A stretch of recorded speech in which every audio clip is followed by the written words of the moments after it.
গরুচোর সন্দেহে গণপিটুনিতে ৩ জন নিহত হয়েছে। ভোররাতে কালিয়াকৈর উপজেলার ফুলবাড়িয়া ইউনিয়নের বাগচালা গ্রামে এ ঘটনা ঘটে। নিহত ৩ জনের মরদেহ শহীদ তাজউদ্দিন আহমেদ মেডিকেলে নেওয়া হয়েছে। বিস্তারিত জানাতে সেখান থেকে আমাদের সঙ্গে যুক্ত হচ্ছেন ইফতেখার রায়হান। রায়হান, গণপিটুনির ঘটনায় এলাকাবাসী কি বলছেন, আর নিহতদের পরিচয় জানা গেছে কিনা বিস্তারিত জানাবেন।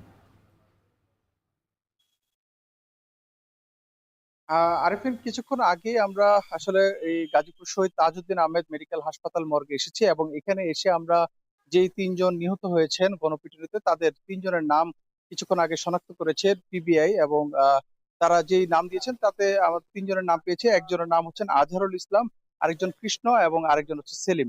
মোট এই ৩ জনে নিহত হয়েছেন এই গণপিটুনির ঘটনায়। এবং যেটি এলাকাবাসী যেটি আমাদেরকে জানিয়েছেন এবং পুলিশ সূত্রে আমরা যেটি জানতে পেরেছি যে কয়েকদিন ধরে কিন্তু ঈদুল আজহাকে কেন্দ্র করে কিন্তু কালিয়াকৈর সহ গাজীপুরের বেশ কিছু এলাকায় কিন্তু বিভিন্ন বাসাবাড়ি থেকে কিন্তু যারা গরু লালন পালন করে তাদের বাসাবাড়ি থেকে গরু চুরি হচ্ছিল। এমন সংবাদের কারণে কিন্তু এলাকাবাসীও কিন্তু পাহারা দিচ্ছিলেন বেশ কিছুদিন ধরে।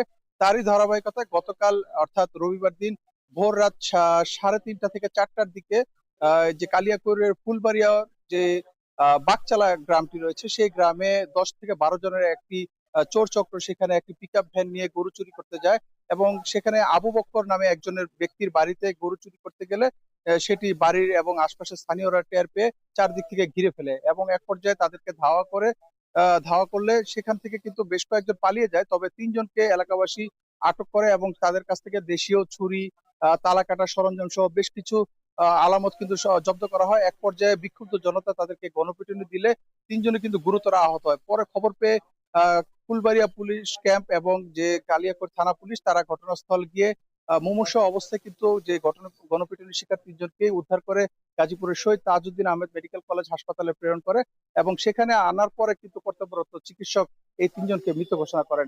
এবং আমরা পুলিশের সাথে কথা বলেছিলাম, তারা যেটি বলছেন যে গণপিটুনির সঙ্গে সঙ্গে কিন্তু সেখানে তারা দেখতে পেয়েছেন যে তারা যে চুরির কাজে ব্যবহৃত যে একটি পিকআপ ভ্যান ছিল সেই পিকআপ ভ্যানটিতেও কিন্তু বিক্ষুব্ধ জনতা আগুন ধরিয়ে দেয় এবং সেখানে কিন্তু থমথমে একটি পরিবেশ বিরাজ করেছিল। পরবর্তীতে পুলিশের উপস্থিতিতে সেই পরিবেশ কিছু অনেকটাই শান্ত হয়ে এসেছে। এখন বর্তমানে ওই এলাকার পরিবেশ স্বাভাবিক রয়েছে এবং এই ঘটনায় আইন শৃঙ্খলা বাহিনীর পক্ষ থেকে জানানো হয়েছে এটিকে এই যে গণপিটুনির শিকার হয়েছে 3 জন মারা গেলেন তাদের এই ঘটনায় কিন্তু পুলিশের পক্ষ থেকে যে ধরনের আইনগত ব্যবস্থা নেওয়া প্রয়োজন সেই ব্যবস্থা কিন্তু তারা নিবেন এবং লাশের কিন্তু সুরতহাল করা হয়েছে এবং সিআইডি ফরেনসিক টিম কিন্তু এখানে এসে সুরতহাল সহ বিভিন্ন ধরনের আলামত সংগ্রহ করেছেন এবং ময়নাতদন্ত শেষে কিন্তু তাদের নিহতদের যে স্বজনরা রয়েছেন তাদের কাছে এই মরদেহগুলো হস্তান্তর করা হবে।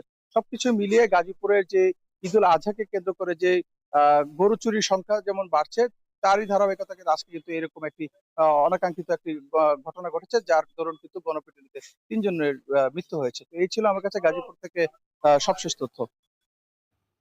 গাজীপুর থেকে আমাদের সঙ্গে যুক্ত হয়েছিলেন ইফতেখার রায়হান।